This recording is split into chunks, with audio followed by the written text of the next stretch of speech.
இல்லை எனக்கு வந்து நியூஸ் ரீடர்னு நான் ஆனதுக்கு பிறகு என்னுடைய பெரிய ஒரு ஆம்பிஷன் என்னென்னா ஜெயா டிவியில் உட்காந்து ஜெயா செய்திகளுக்காக ஜெயா சொல்லணும். அம்மா வந்து பொறுத்தளவுக்கு நியூஸ் ரீடர்ஸ் மேலே வந்து அவ்வளோ ஒரு ஈடுபாடு. நான் போய் ஆடிஷன் போயிட்டு வந்ததுக்கு பிறகு எல்லாருடைய இது சிடி அவங்க போட்டு பார்ப்பாங்க. நெகட்டிவ் ரோல் உங்களுக்கு நல்லா இருக்கும் அப்படிதான் கேட்பாங்க. பட் இந்த ஆஹா கல்யாணத்தில் வந்து டோட்டலாக என்னோட கேரக்டரே மாற்றினாங்க. இப்போ வந்து நம்ம கனா கண்டை நடி சீரியலில் வந்து ஒரு காமெடி கலந்த ஒரு இது மாதிரி தான் போகுது. மறக்க முடியாத ஒரு எக்ஸ்பீரியன்ஸ் என்னன்னா, காஞ்சிபுரத்தில் ஒரு கோவில் கும்பாபிஷேகத்துக்கு போயிருந்தேன். ஃப்ரெண்ட்ஸ் வந்து இன்வைட் பண்ணியிருந்தாங்க, அது போயிருந்தேன். அவன் சொன்னா நீ எல்லாம் வந்து ரொம்ப ஃபெமிலியர், உன்னெல்லாம் எல்லாருக்கும் தெரியும் அப்படின்னு சொல்லுவோம். சரி ஓகே இந்த பாட்டிகிட்ட கேளு என்ன அவங்க தெரியுமா உன்னை தெரியுமா அப்படின்னு சொல்லிக்கிட்டே இருந்தாங்க. என்ன தெரியும்னு கேளு, அவங்களுக்கு என்ன எப்படி தெரியும்னு கேளு அப்படின்னு சொன்னேன். உடனே அவனும் அந்த பாட்டியை மட்டும் கேட்டான். அவங்க கரெக்டாக சொல்கிறாங்க, பார்த்துருக்கேன் நியூஸில் பார்த்துருக்கேன் உன்னை ஜெயா டிவியில். எனக்கு அப்போத்தான் உண்மையாக ரொம்ப சந்தோஷமாக இருந்துச்சு. ஆஹா கல்யாணத்துக்கு முன்னாடி மூவி லாஸ்ட்டாக பண்ணது வந்து கண்ணை நம்பாதே பண்ணேன். பெரிய ஒரு கேப் எனக்கு 2 இயர்ஸ் 2 இயர்ஸாகவே கிட்டத்தட்ட எனக்கு வந்து எந்த ஒரு வாய்ப்புகளும் வரலை.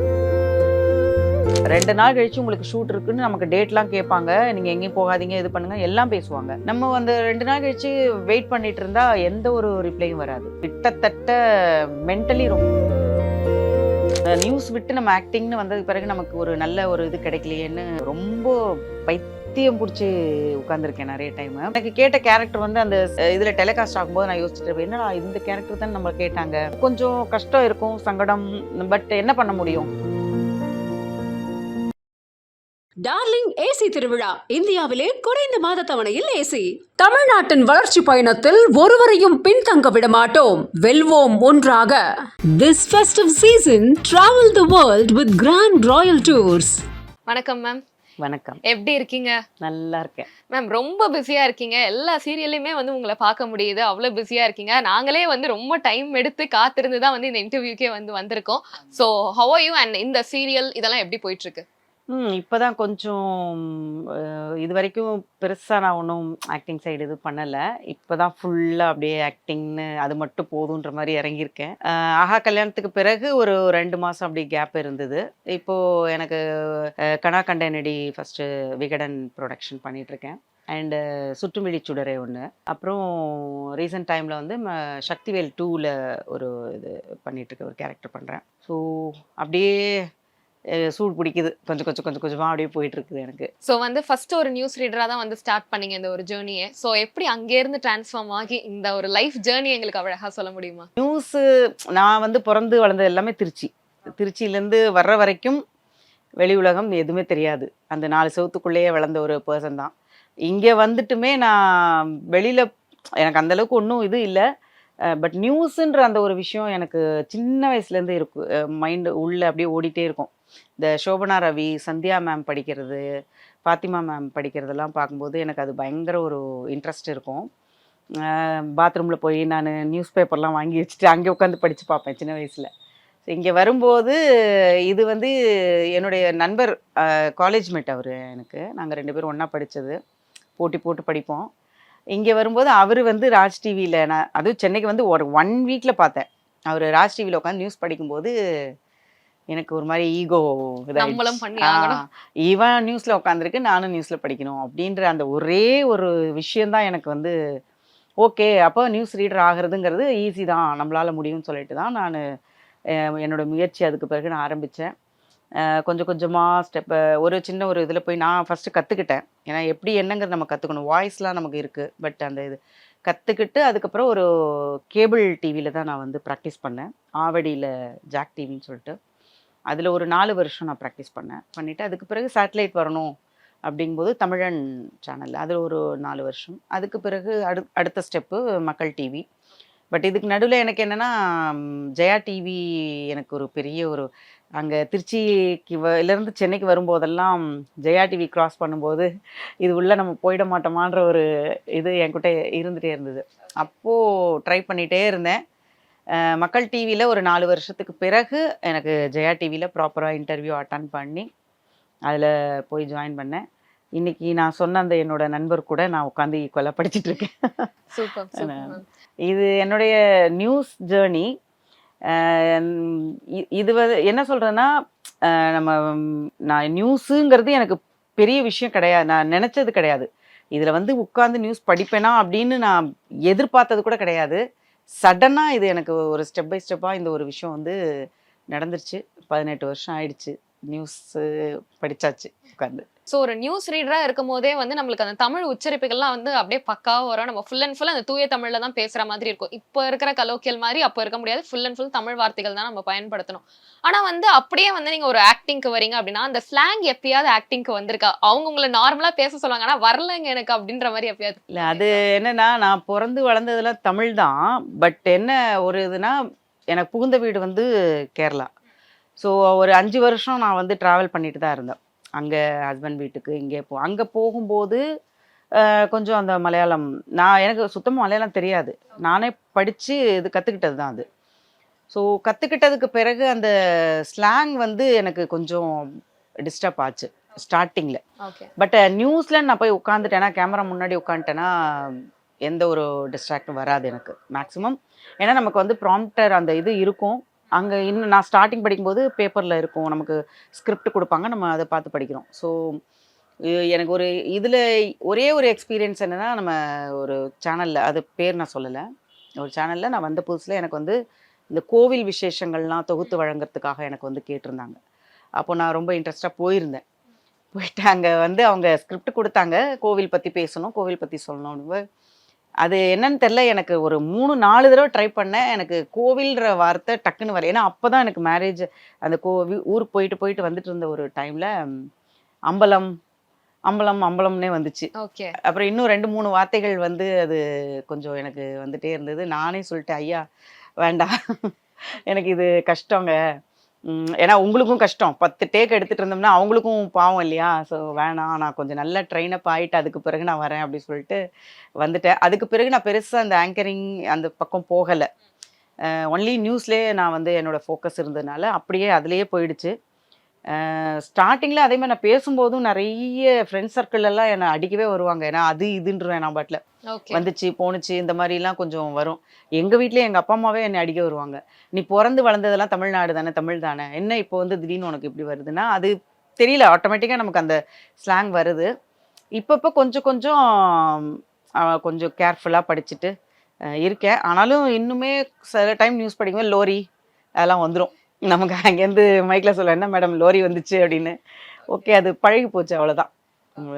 அதே மாதிரி அப்படி போயிட்டு இருக்கு. ஸோ ஃபர்ஸ்ட் நியூஸ் ரீடர்லேருந்து அப்படியே நம்ம வந்து ஆக்டிங்க்கு வந்தோம். ஸோ ஆக்டிங் கரியர் வந்து ஃபர்ஸ்ட் பார்க்கும்போது உங்களுக்கு ரொம்ப புதுசாக இருந்திருக்கும். நியூஸ் ரீடிங் பார்த்துட்டு இதை பார்க்கும்போது ரொம்ப புதுசாக இருந்திருக்கும். ஸோ ஃபர்ஸ்ட் ஸ்டார்டிங்கில் என்னெல்லாம் எக்ஸ்பீரியன்ஸ் பண்ணீங்க?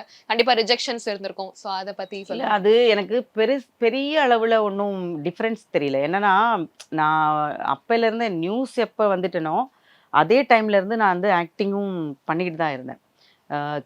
இன்னும் சொல்லப்போனால் நான் நியூஸ் ரீடர் ஆகிறதுக்கு முன்னாடியே நான் ஒரு ஆட் ஒன்று பண்ணியிருக்கேன். சென்னைக்கு வந்த புதுசுலேயே ஒரு ஆட் ஷூட் ஒன்று போனேன். பட் என்னென்னா, அந்த ஆடில் வந்து வடிவுக்கரசி அம்மா, டெல்லி கணேஷ் எல்லாமே பெரிய பெரிய ஜாம்பவான்ங்க. அவங்க கூட தான் ஃபஸ்ட்டு பண்ணேன். எனக்கு கேமராவில் எப்படி நிற்கணும் என்னன்னு கூட எனக்கு எதுவுமே தெரியாது. அப்போது டைரக்டர் வந்து நான் இப்படி கேமரா பார்த்துட்டு நான் பேசிகிட்டு இருக்கும்போது அவர் வந்து திட்டிகிட்டு இருந்தார். ஒரு பாட்டில் கண்ணாப்பின்னா திட்டுறாருண்ணா, யாரையோ திட்டுறாங்க அப்படின்னு நின்றுட்டு இருந்தா திடீர்னு பார்த்தா எல்லாரும் உன்னதாமா திட்டுறாரு அப்படின்ட்டாங்க. எனக்கு எப்படி தான் வந்துச்சுன்னு தெரியாது, கொட்டன்னு கொட்டிருச்சு அந்த டைமில். ஐயோ, நம்மளையா இவ்வளோ திட்டினாங்க. அப்போது இவங்க வடிவுக்கரசி அம்மாலாம் சொன்னாங்க, அதெல்லாம் நிறைய நடக்குமா, நாங்களாம் எவ்வளவோ அடிலாம் வாங்கியிருக்கோம் அப்படின்னு. வேணாம், கும்பிடு போட்டு வந்துட்டேன், இது செட் ஆகாதுங்க எனக்கு அப்படி சொல்லிட்டு அன்னையோட முடிச்சுட்டு வந்தது தான். பட் சின்னதாக பண்ணிட்டு இருந்தேன். ஏவிஎம் பீரியட்லேயே நான் பண்ணியிருக்கேன். உறவுக்கு கை கொடுப்போம் ஒரு சீரியல், நான் ஃபஸ்ட்டு அதில் தான் சீரியல்னு பண்ணது, சன் டிவியில் நினைக்கிறேன். அது பண்ணிவிட்டு அதுக்கு பிறகு நிறைய வாய்ப்புகள் வந்தது. எனக்கு என்னென்னா, நமக்கு ஆக்டிங் வருமா, இந்த அழுகிறது, டக்குன்னு சிரிக்கிறது, பொய்யா அந்த மாதிரி சொன்ன உடனே நமக்கு வருமா அப்படிங்கிறது எனக்கு ஒரு டவுட்டு. ஸோ அந்த ஒரு டவுட்டுனாலேயே நான் அந்த பக்கமே போகலை. சின்னதாக டாக்டர், போலீஸு, எனக்கு தகுந்த மாதிரி கேரக்டர்ஸ் வந்தால் அது மாதிரி பண்ணிகிட்டு இருந்தேன். அதுக்கு ஒரு 12 படம் வரைக்கும் பண்ணியிருக்கேன் நான் அந்த டைம்லேயே. சின்னதாக அப்படியே பண்ணிகிட்ருக்கேன். ஆல்மோஸ்ட் எல்லா சேனல்லையுமே சீரியல்ஸ் பண்ணியிருக்கேன். பெருசாக ஒரு கேரக்டர்ஸ் எடுத்துக்கிட்டதில்லை. பட் இப்போது நான் வந்து நியூஸ் விட்டு இந்த பக்கம் ஆக்டிங் சைடு வரும்போது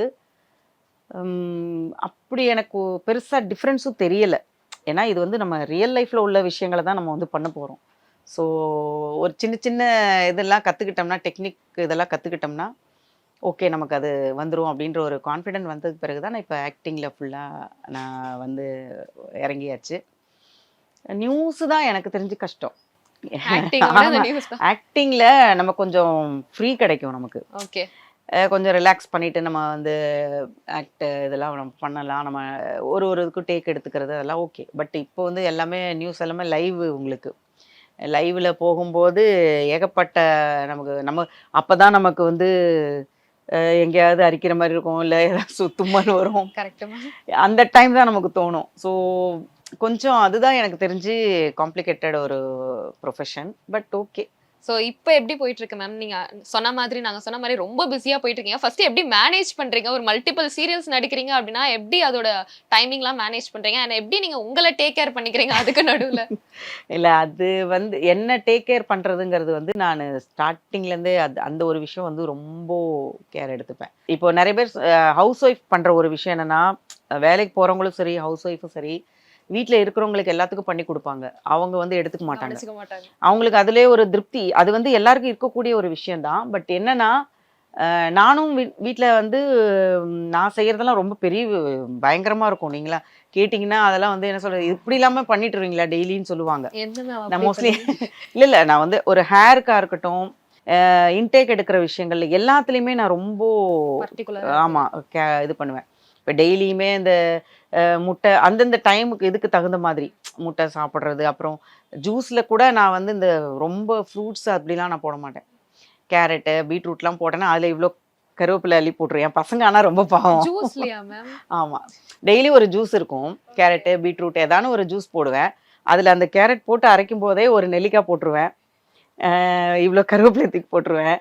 ஸோ என் பசங்க வந்து என்னம்மா இது ஒரு டேஸ்ட்டு இல்லைன்னா, டேஸ்ட்டு பார்க்காத உடம்புக்கு நல்லதா அதை பாரு அப்படி சொல்லிட்டு அந்த மாதிரி கொஞ்சம் ஹெல்த் வைஸ் நான் ரொம்ப ப்ரொடெக்ட் பண்ணிப்பேன். எனக்கு கொஞ்சம் இப்போ வந்து கொஞ்சம் எனக்கு ஓடிட்டே இருக்கிறத விட சீரியல் கமிட் ஆனதுனால எனக்கு என்னென்னா ஃபிசிக்கல் இது நமக்கு ரொம்ப கிடையாது.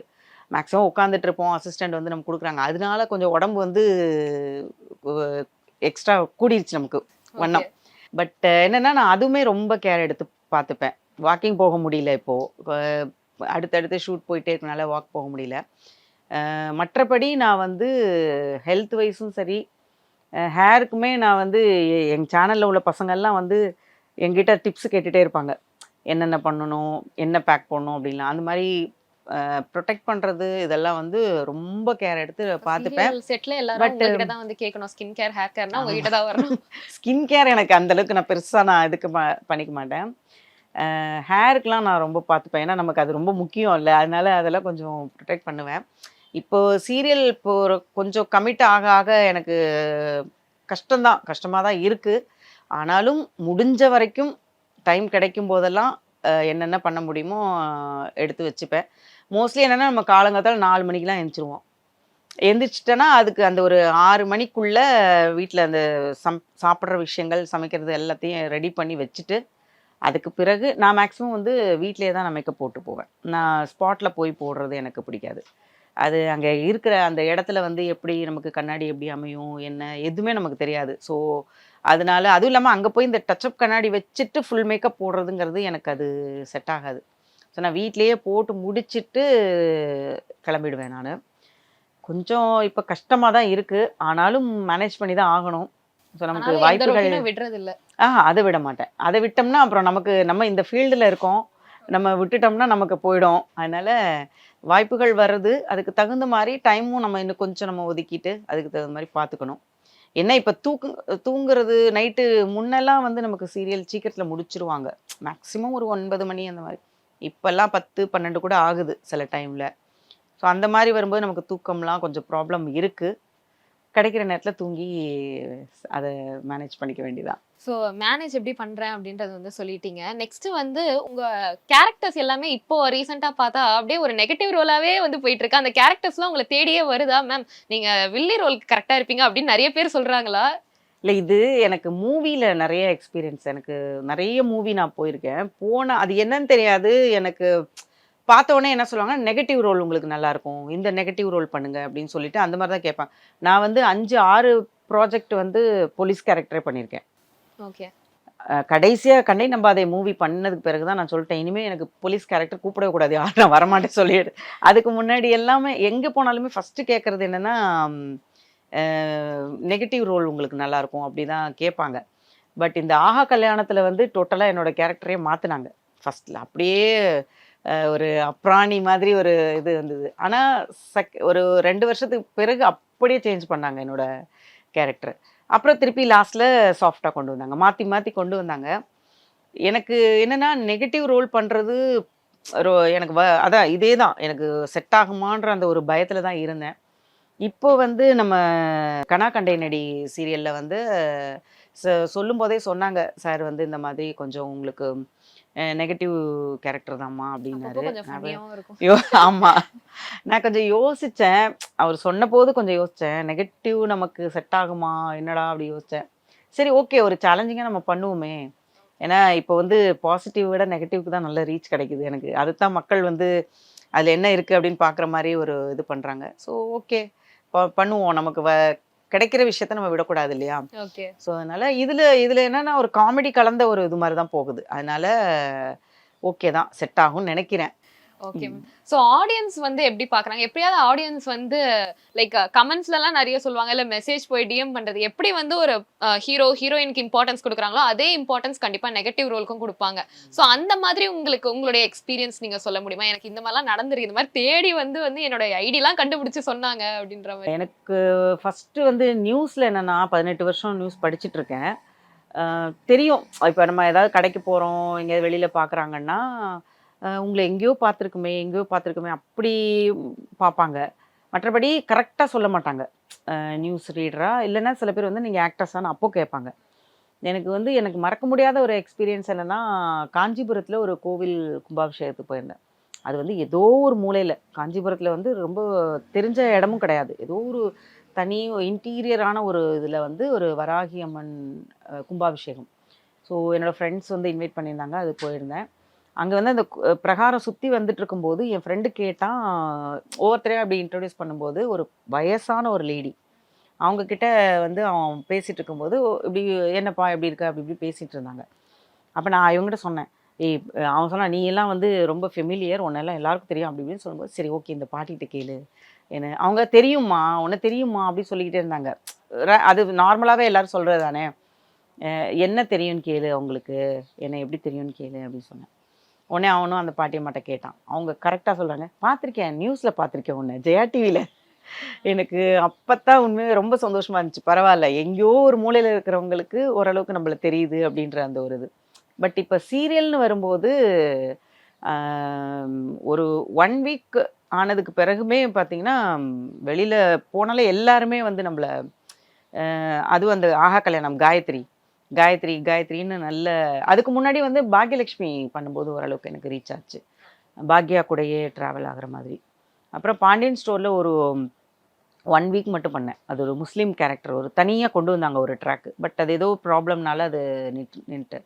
ஸோ அப்போ என்ன ஒரு குழந்தை வந்து இத்தனைக்கும் அதில் வந்து நான் முஸ்லீம் கேரக்டர் ஃபுல்லாக க்ளோஸ் பண்ணி தான் இருக்கும். அதில் கண்டுபிடிச்சி ஒரு சரவணா ஸ்டோரில் இன்றைக்கி ஒரு குழந்தை வந்து என்கிட்ட வந்து பேசிச்சு. நியூஸை பார்க்க விட நம்ம சீரியல் இந்த சைடு பார்க்கும்போது ரீச் நல்லா இருக்குது. எல்லாரும் வீட்டிலையும் உட்காந்து டெய்லி பார்க்குறாங்க, குழந்தைங்க தான்ப்பா இப்போ பார்க்குது. எனக்கு அதுதான் ஆச்சரியமாக இருக்குது. நான் நிறைய பேர் நான் ரோட்டில் இதில் எல்லாம் வெளியில் பார்க்கும்போது குழந்தைங்க அவங்க அம்மாவை கூப்பிட்டு, அம்மா இவங்க பாரு ஆஹா கல்யாணம் காயத்ரி, கேரக்டர் வைஸ் அவங்க வந்து அந்த பிள்ளைங்க சொல்லுதுங்க, எல்லாம் சொல்லுது. ஆமாம், மேக்ஸிமம் எல்லாம் காயத்ரின்னு தான் எல்லாம் சொல்லிட்டு இது பண்ணுவாங்க.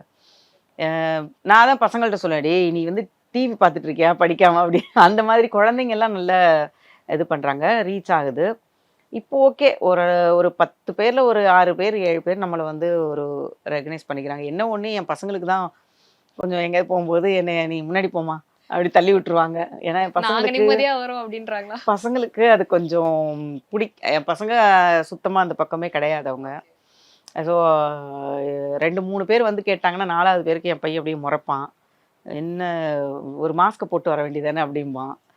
என்ன பண்ணுறது, நமக்கு அது சந்தோஷமா தான் இருக்கு.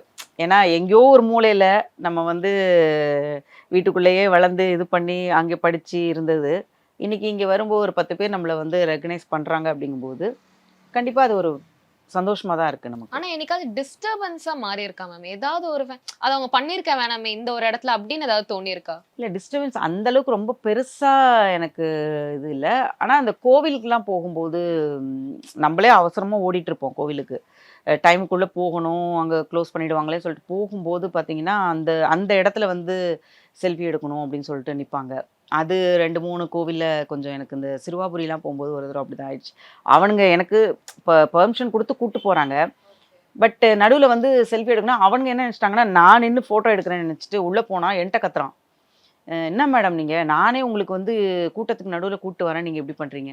"நான் எடுக்கலப்பா. அவங்க இந்த மாதிரி நிறுத்தி வச்சு எடுத்தாங்க." அப்படின்னு சொல்லி அவன்ட்ட எக்ஸ்ப்ளைன் பண்ணி அதுக்கப்புறம் போனேன். ஸோ அந்த மாதிரியே சில கோவில்ல, பொது இடங்கள்ல நம்ம ஒரு அவசரமா நம்ம போயிட்டு இருக்கும்போது இது பண்ணுறது அப்படிங்கிறதுலாம் அது கொஞ்சம் கஷ்டமா தான் இருக்கு. பட் நான் அப்பதான் நெனச்சுப்பேன். ஏன்னா அதுவரைக்கும் நமக்கு தெரியாதுல்ல. நம்ம நெனைப்போம். இப்ப நம்மளே வந்து பார்க்காத சமயத்துல யார்கிட்டயா போய் செல்ஃபி எடுக்கணும்னு சொல்லும்போது, அவங்க திருப்பி மூஞ்சி திருப்பிட்டு போகும்போது நமக்கு கஷ்டமா இருக்கும்ல. பட் அவங்களோட கஷ்டம் நமக்கு அந்த மாரி ஒரு சிச்சுவேஷன் வரும்போது தான் தெரியுது. ஓகே இது கரெக்ட்டு தான். ஸோ மேம் ஃபர்ஸ்ட் வந்து நீங்க சொல்லியிருந்தீங்க ஃபர்ஸ்ட் இந்த டைரக்டர் திட்டும்போது ஆக்டிங் சைடே வந்து வேணாம் அப்படின்னு சொல்லிட்டு. பட் இப்போ எல்லாருமே வந்து உங்களை ரெகக்னைஸ் பண்ற அளவுக்கு இவ்வளவு வளர்ந்து வந்திருக்கீங்க. பட் இப்பயும் கூட சில கேரக்டர்ஸ் உங்களுக்கு வரும். அவங்க வந்து ஓகே கண்டிப்பா கூப்பிடுறோம்னு சொல்லிட்டு கடைசியில கூப்பிடாம போனது அந்த மாதிரி ஏதாவது நடந்திருக்கா உங்களுக்கு எக்ஸ்பீரியன்ஸ்? அது நெறைய இருக்கு. அதாவது ஆஹா கல்யாணத்துக்கு முன்னாடி நான் வந்து மூவி லாஸ்ட்டா பண்ணது வந்து கண்ணை நம்பாதே பண்ணேன். கண்ணை நம்பாதைக்கு பிறகு ஒரு பெரிய ஒரு கேப் எனக்கு. 2 இயர்ஸ். 2 இயர்ஸாவே கிட்டத்தட்ட எனக்கு வந்து எந்த ஒரு வாய்ப்புகளும் வரல. வாய்ப்பு வருது மீன்ஸ் எல்லாமே கேட்குறாங்க. நமக்கு கேட்டு கேரக்டர் மொதற்கொண்டு எல்லாமே பேசி, சம்பளம் வரைக்கும் சில இதில பேசுவாங்க. பேசிட்டு அதுக்கப்புறம் பார்த்தா அவங்க வந்து அதுக்குண்டான ஒரு ரிப்ளை கூட பண்ண மாட்டாங்க.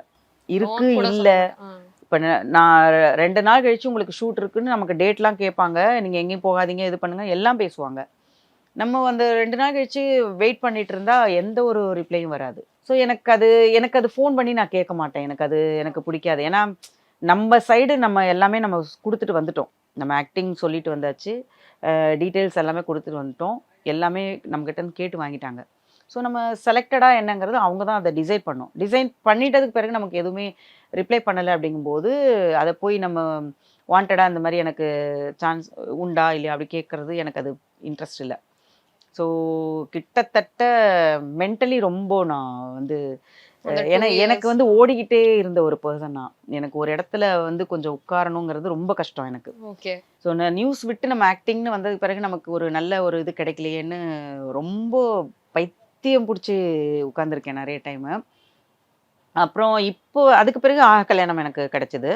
ஆஹா கல்யாணம் வந்து அந்த ஒரு 3 வருஷம் பீரியடு. அது முடிச்சதுக்கு பிறகு பார்த்தீங்கன்னா, இப்போ ஒரு 3 மாசம் எனக்கு கேப்பு. எதுவுமே செட் ஆகல. நெறைய கேட்குறாங்க. டைமிங் செட் ஆகல, இதாகல இப்படியே போயிட்டு இருந்துச்சு. பட் நான் எனக்கு கேட்ட கேரக்டர் வந்து அந்த இதில டெலிகாஸ்ட் ஆகும்போது நான் யோசிச்சுட்டு இருப்பேன். என்னடா இந்த கேரக்டர் தான நம்ம கேட்டாங்க. என்ன எதுவுமே நமக்கு சொல்லவே இல்லையே! சேலரி வரைக்கும் நம்ம கிட்ட பேசுனாங்க. ஆனா அந்த கேரக்டர் வந்து டெலிகாஸ்ட் ஆயிட்டு இருக்குதே அப்படின்னு சொல்லிட்டு, எங்க அம்மாகிட்ட நான் சொல்லுவேன். எல்லாமே நாங்க அம்மாட்ட சொல்லும்போது, இந்த மாரி அம்மா கரெக்ட்டா சொல்லுவாங்க. சீரியல்ல இந்த கேரக்டர் வருதாம்மா அப்படின்னு கேட்டா, ஆமா. அதுக்கு தாம்மா என்ன பேசியிருக்காங்கம்பேன். அப்புறம் எங்க அம்மா சொல்லுவாங்க, ஏய் நேத்து நீ சொன்ன கேரக்டர் வேற ஒருத்தவங்க வந்துச்சேடி அப்படிம்பாங்க. ஓகே. அப்ப நமக்கு அது வந்து மிஸ் ஆயிடுச்சுன்னு சொல்லிட்டு அப்படிதான் ஆனா தெரிய வரும் நம்மளுக்கு. அந்த மாரி தான் நம்ம தெரிஞ்சுக்கிறது. அப்போ கொஞ்சம் கஷ்டம் இருக்கும், சங்கடம். பட் என்ன பண்ண முடியும்? இதெல்லாம் வந்து என்ன சொல்ல விடை தெரியாத ஒரு கேள்விகள் அந்த மாதிரி தான். அது எதனால நம்ம ரிஜெக்ட் பண்ணாங்க? ஏன்னா அவங்க சொன்னாங்கன்னா ஒன்ஸ் நம்ம வந்து திருத்திக்கலாம். ம். இன்கேஸ் உங்களுடைய நடிப்பு சரியில்ல, இல்ல உங்க அப்பியரன்ஸ் சரியில்ல. எது இருந்தாலும் அவங்க சொன்னாங்கன்னா, நம்ம அத வந்து அடுத்த இதுல நம்ம அத திருத்திக்க முடியும். பட் எதுவுமே இல்ல அப்படிங்கும்போது, அவ்வளோதான். ஓகே. அடுத்த சான்ஸ் வரும்போது பார்த்துக்கலான்னு. பட்டு இப்போ ஒரு அக்டோபர், நவம்பர் அக்டோபர்லேருந்து தான் எனக்கு வந்து இந்த ஒண்ணு ஒண்ணா ஃபர்ஸ்ட்டு வந்து சுட்டுமிழி சுடரே எனக்கு கேட்டாங்க. அதுக்கப்புறம் கனா கண்டேனடி. ஸோ அதுக்கப்புறம் பார்த்தீங்கன்னா, கிட்டத்தட்ட ஒரு 10-15 சீரியல் இப்போ வர எல்லா சீரியல்லையுமே கேட்டாங்க எனக்கு. என்னன்னா டேட் பிரச்சனை. இப்ப எனக்கு அவங்க வராங்க நம்ம கிட்ட கொடுக்கறதுக்கு முடியல. date. என்ன பண்றது? ஏன்னா எனக்கு நான் இந்த ஒரு என்னோட கல்யாணத்துல நான் அந்த ஒரு விஷயம் நான் நெறைய நியூஸே நான் விட்டதுக்கு ரீசனே அதுதான். ஏன்னா அங்க வந்து சாக்ரிஃபைஸ் பண்ண மாட்டாங்க. சில டைம் சொல்லிடுவாங்க, உங்களுக்கு நான் குடுக்குறேன் நியூஸ்க்கு அப்படின்னு. பட் அந்த டைம் நம்மள வந்து அந்த சேர் நுனியில உட்காத்தி வைப்பாங்க பாருங்க. அது ஒரு டென்ஷன், அந்த ஒரு மென்டலி நமக்கு. ஏன்னா நான் லைவ்ல உட்காரணும். இவங்க வந்து 6 மணிக்கு விடுறேன்னு சொல்லுவாங்க. அந்த 5:55 வரைக்கும் நமக்கு வந்து பதில் சொல்ல மாட்டாங்க. அப்படியே ஏறும் நமக்கு பிபி எல்லாமே ஏறும். அவங்க சொன்ன அடுத்த செகண்ட் நான் வந்து கேப் புடிச்சு இங்கேருந்து பைக் எடுத்து வேஷம் மாத்தி சேனல்ல போய் லைவ்ல உட்காரணும். அந்த லைவ்ல உட்கார 2 மணி நேரம் மென்டலி அந்த ஒரு மாதிரி இதாகும். ஸோ அப்புறம் தான் யோசிச்சேன், ஓகே நம்ம ஆக்டிங்னு வந்துட்டோம். இது வரைக்கும் நம்ம அதுக்காக இருந்தோம். இனி நம்ம ஏதாவது ஒரு ப்ரொஃபஷன் தான் நம்ம வச்சுக்கணும். ஸோ இந்த சைடே நம்ம வந்துடலாம் அப்படின்னு சொல்லிட்டு தான் சேனலில் போய் நான் ரிக்வஸ்ட் பண்ணிவிட்டு எனக்கு ஒரே ஒரு நாள், ஏன்னா என்னால் அதை விட முடியாது நியூஸுங்கிறது. ஸோ அதனால் எனக்கு நான் ஒரு நாள் படிக்கிறேன் சார்ன்னு சொல்லிட்டு இப்போது 1 டே மட்டும் நான் போயிட்டுருக்கேன். அதையும் விடலை, நான் விட முடியாது என்னால். ஸோ என்னால் முடிகிற 17 to வரைக்கும் 18 years journey அது. ஆமாம். அது எத்தனை நமக்கு ஆப்பர்ச்சுனிட்டிஸ் எவ்வளோ வந்தாலும் அந்த நியூஸுங்கிற விஷயத்த வந்து நான் என்றைக்குமே நான் விட மாட்டேன். எனக்கு கிடைக்கிற வரைக்கும் நான் அதை போயிட்டுருப்பேன். ஸோ ஓகே, இப்போ கேட்குறாங்க, பட் டைம் இல்லாததுனால நான் அதை தான் எதுக்கு சொல்ல வரேன்னா, நம்ம எல்லாமே வாய்ப்புகள் கிடைக்குன்னு சொல்லிட்டு நம்ம வந்து கமிட் ஆகிட்டோன்னு வச்சுக்கோங்களேன், அவங்களுக்கும் கஷ்டம், நமக்கும் கஷ்டம் அது. ஸோ அதனால் நமக்கு கிடைக்கிறத அந்த டைமுக்குள்ளே முடிச்சுட்டு வேணால் அடுத்ததுக்கு நம்ம போய்க்கலாம். ஓகே, ஆல்ரெடி நீங்க வந்து பிஸியா தான் போயிட்டு இருக்கீங்க. இந்த சைடு பாத்தீங்க அப்படின்னா சீரியல்ஸ் அண்ட் வந்து கண்டிப்பா ஒரு நாள் நியூஸ் படிச்சாவன்னு சொல்லிட்டு நியூஸ் ரீடராகவும் இருக்கீங்க. இப்போ பட வாய்ப்புகளுமே வந்து வந்திருக்கும். ஸோ இப்போ மூவிஸ் வருதா, அந்த ஆப்பர்ச்சுனிட்டிஸ் வருதா? இப்போ அது மூணாவதா வந்து அதே மூணுத்தையுமே எப்படி பேலன்ஸ் இல்லை பண்றீங்க? மூவிங்கிறது நான் சீரியலுக்கு முன்னாடி மூவி தான் நான் பண்ணிகிட்ருக்கேன். நான் ஆல்ரெடி 12 படம் பண்ணிட்டேன். ஓகே, மூவிங்கிறது எனக்கு ரொம்ப ஈஸி. சீரியல் விட மூவி ரொம்ப பெஸ்ட்டான ஒரு விஷயம் தான். 96 சிவலிங்கா, அப்புறம் நிறைய படம் பண்ணியிருக்கேன். கொஞ்சம் கேப் இருந்தது. இப்போ இந்த டைம் தான் எனக்கு வந்து நம்ம நியூ ப்ராஜெக்ட் தான் அது. செல்வராகவன் சாருக்கு பேரா பண்ணிகிட்ருக்கேன் ஒரு படம். இவர் கௌதம் கார்த்தி அதில் ஹீரோவை பண்ணுறாரு. ஸோ இதெல்லாம் புக் ஆகும்போது தான் அது கரெக்டாக அந்த மூவிக்கும் வந்துச்சு. அதுவுமே எனக்கு கடைசி வரைக்கும் அந்த 10 நைட்டு 10 வரைக்கும் அது கன்ஃபார்ம் ஆகாமல் திடீர்னு எனக்கு கால் பண்ணி நாளைக்கு காலையில் ஷூட்டு அப்படின்னு சொல்லிட்டு அது ஃபஸ்ட்டு ஷெட்யூல் முடிஞ்சிருச்சு. செகண்டு ஷெட்யூல் இனிமேல் தான் ஸ்டார்ட் பண்ணுவாங்க. ஸோ நான் அதனால தான் நான் வந்து என்னென்னா ஃபஸ்ட்டு 1 to 15 வந்து நம்ம இது இந்த சீரியல் சுட்டுமிழி சுடரேக்காக வச்சுருக்கேன். ஸோ அதில் மேக்ஸிமம் எனக்கு ஒரு 5-6 நாள் தான் வரும். ஓகே. செகண்ட் ஹாஃபில் வந்து கனா கண்டேனடி பண்ணிகிட்ருக்கேன் அண்ட் சக்திவேல். ஸோ அந்த ஒரு கேப் நான் எதுக்கு வச்சுருக்கேன்னா மூவிக்காக. ஏன்னா மூவி வரும்போது நமக்கு அந்த ஒரு இருக்கிற டேஸில் கொஞ்சம் நான் அட்ஜஸ்ட் பண்ணி நம்ம மூவி பண்ணணும் அப்படிங்கிறதுனால வேற எந்த சீரியலும் நான் இப்போதைக்கு நான் ஒன்றும் கமிட் ஆகாமல் அப்படியே போயிட்டுருக்கு. ஸோ ஆஸ் அ நியூஸ் ரீடரா உங்க வாய்ஸே வந்து நல்லா போல்டா அந்த உச்சரிப்புலாம் கரெக்டாக தான் இருக்கும். பட் உங்களுக்கு வேற ஒருத்தவங்க டப்பிங் பண்ணும்போது நீங்க நல்லா நோட்டீஸ் பண்ணீங்களா, இவங்க நம்மள மாதிரியே பேசியிருக்காங்களா, இல்லை ஏதாவது தப்பு பண்றாங்களா, அந்த மாதிரிலாம் நோட்டீஸ் பண்ணியிருக்கீங்களா? இப்போ டப்பிங்னு வரும்போது மேக்ஸிமம் மூவிக்கு வந்து நான் என்னோட வாய்ஸ் கொடுத்துருவோம். பட் சீரியலில் வந்து நமக்கு டைம் செட் ஆகாது. ஏன்னா முன்ன மாதிரி இப்போ இல்லை, எந்த டைமில் கூப்பிடுவாங்க என்னன்னு தெரியாது இல்லையா. ஸோ எனக்கு அது டைம் செட் ஆகாது. அதனால சீரியலுக்கு நான் மேக்ஸிமம் நான் கொடுக்கறதில்ல. பட் எனக்கு வந்து கல்யாணம்ல வந்து ஏன்னா இதுக்கு முன்னாடி ஒரு பேட் எக்ஸ்பீரியன்ஸ் இருக்குது. அது ஒரு சேனல் நினைக்கிறேன். ஒரு கம்பீரமான ஒரு போலீஸ் ஆஃபீஸர் வந்து ஒரு பெரிய விஷயத்த முடித்து வெற்றி விழாவில் நான் பேசுகிறேன். எப்படி இருக்கும் என்னோடய வாய்ஸ்? நார்மலாகவே என் வாய்ஸ் வந்து போல்டு. நான் ஸ்பீச் கொடுக்குறேன்னா அது எப்படி இருக்கும்? பட் அது டப்பிங் பார்க்கும்போது சத்தியமாக நான் அழுதேன் அன்னைக்கு. ஏன்னா வீட்டு வேலைக்காரவங்க வந்து பேசினா எப்படி இருக்கும் அந்த மாதிரி இருந்தது. இந்த கல்யாணம் வரும்போது மெயின் கேரக்டர், ஸோ வாய்ஸ் எப்படி இருக்க போதோ கொஞ்சம் பயந்துட்டு இருந்தேன். அதில் வந்து அப்படியே என்னோட வாய்ஸ் டிட்டோ அப்படியே அமைஞ்சிச்சு அந்த வாய்ஸ். அப்புறம் நான் நடுவில் கேட்டேன், ப்ரொடக்ஷனில் கேட்டபோது சுஜாதான்னு ஒரு மேம் வந்து என்னோட வாய்ஸ் கொடுத்தாரு. ரொம்ப ஆப்டாக இருந்துச்சு அது. இப்போ இந்த 2 சீரியல்லையுமே நான் கொஞ்சம் பயந்துட்டு தான் இருந்தேன். ஏன்னா இதுலேயும் வந்து வாய்ஸ் வந்து எப்படி வரப்போகுதுன்னு. பட் 2லேயுமே எனக்கு ஓகே தான், கரெக்டாக இருக்குது. என்னோட இதுக்கு மேட்ச் ஆகிற மாதிரி வாய்ஸ் இருக்குது. டப்பிங் நம்மளே கொடுக்கறது பெஸ்ட்டு எனக்கு தெரிஞ்சு. டைம் இல்லை. அதுவும் இல்லாமல் இப்போ நம்ம அங்கே சீரியல் போகிற டைமில் டப்பிங் கூப்பிடும்போது என்னால் இங்கேயும் அங்கே நம்மளை மாற்றி மாற்றி இது பண்ண முடியாது. ஸோ அதனால நான் கொஞ்சம் அவாய்ட் பண்ணிட்டு இருக்கேன். ஸோ ஃபர்ஸ்ட் வந்து நீங்க சொல்லும் போதே வந்து அந்த ஜெயா டிவின்னு பார்க்கும்போதே வந்து எனக்கு அவ்வளோ பிடிக்கும். கடைசியில் நானே அங்கே வந்து நியூஸ் ஆங்கரா வந்து இருந்தேன். எனக்கு ரொம்ப சந்தோஷமா இருந்தது அப்படிலாம் சொல்லியிருந்தீங்க. ஸோ எப்பயாவது நம்ம ஜெயலலிதா அம்மாவை பார்க்கறதுக்கு உங்களுக்கு வாய்ப்புகள் கிடைச்சதா? ஏன்னா வரும்போது ஒரு ஃபோட்டோ பார்த்தோம், ஆனால் அது ரீலான்னு எங்களுக்கு தெரியல. ஸோ அந்த எக்ஸ்பீரியன்ஸ். இல்லை, எனக்கு வந்து நியூஸ் ரீடர்னு நான் ஆனதுக்கு பிறகு என்னுடைய பெரிய ஒரு ஆம்பிஷன் என்னென்னா, ஜெயா டிவியில் உட்காந்து ஜெயா செய்திகளுக்காக ஜெயா சொல்லணும். அது எனக்குள்ளே ஓடிட்டே இருந்தது. அதுக்காக நான் முடிஞ்ச வரைக்கும் நான் முயற்சி பண்ணிக்கிட்டே தான் இருந்தேன். அம்மா ஜெயலலிதா அம்மா வந்து ஹாஸ்பிட்டல் போகிறதுக்கு 1 வருஷம் முன்பு தான் நான் அதில் ஜாயின் பண்ணேன். எனக்கு கிடச்சிச்சு ஜெயா டிவியில். ஆனால் எனக்கு சொன்னது அங்கே வந்து தகவல் சொன்னாங்க என்னென்னா, கடைசியாக வந்து உங்களுடைய அம்மா வந்து பொறுத்தளவுக்கு நியூஸ் ரீடர்ஸ் மேலே வந்து அவ்வளோ ஒரு ஈடுபாடு அவங்களுக்கு. அங்கே நிறைய அவங்க சொல்லி நான் கேட்டிருக்கேன் சேனல்லையே. ஸோ இன்டர்வியூ என்னோட இது கொடுத்ததுக்கு பிறகு, நான் போய் ஆடிஷன் போயிட்டு வந்ததுக்கு பிறகு எல்லாருடைய இது சிடி அவங்க போட்டு பார்ப்பாங்களாம். நியூஸ் எப்படி படிக்கிறாங்க, என்ன மாதிரி ப்ரொனன்சியேஷன்லாம் வருதுன்றதெல்லாம். என்னுடைய ஆடிஷன் கொடுத்ததை அவங்க பார்த்துட்டு ஓகே சொல்லிட்டாங்க, உங்களுக்கு ப்ராப்பராக உங்களுக்கு வந்து மெசேஜ் வரும், வெயிட் பண்ணுங்கன்னு சொன்னாங்க. ஸோ அதுவே எனக்கு ஒரு பெரிய ஒரு சந்தோஷம் தான். நான் போனேன். ஆனால் நான் வந்து நாங்கள் எல்லோரும் ஒரு குரூப்பாக ஃபார்ம் பண்ணிகிட்டு இருந்தோம். அம்மாவை போய் பார்த்து கட்சியில் சேர்ந்துடலாம், அம்மா கீழே நம்ம இது பண்ணலான்ற ஒரு இதில் இருந்தோம். பட் அது கொடுத்து வைக்கல எனக்கு. அதுக்குள்ளே அம்மா வந்து கொஞ்சம் உடம்பு சரியில்லாமல் இதாகிட்டாங்க. ஆனால் அவங்களோட அவங்க பக்கத்தில் போய் நின்று அவங்க காலை தொட்டு ஆசீர்வாதம் பார்த்துட்டு வந்தேன். அந்த ஒரு கொடுப்பனையாவது கிடச்சிச்சேன்னு எனக்கு ஒரு சந்தோஷம். நீங்கள் இந்த ஃபோட்டோ சொன்னது வந்து நான் அது எடிட் பண்ணலை. ஓகே. அது வந்து எனக்கு ஒரு போன வருஷம் பர்த்டேக்கு எனக்கு இதே ஒரு இன்டர்வியூவில் தான் ஒருத்தவங்க எனக்கு கூப்பிட்டுருந்தாங்க, சர்ப்ரைஸாக கூப்பிட்டுருந்தாங்க. கூப்பிட்டுட்டு அவங்க நிறைய சர்ப்ரைஸ் பண்ணாங்க எனக்கு. ஏதோ குழந்தைங்கள்ட்ட எல்லாம் என்னென்னோ இது பூலாம் கொடுத்து திடீர்னு கொண்டு வந்து கொடுக்க, அந்த மாதிரிலாம் நிறைய பண்ணாங்க.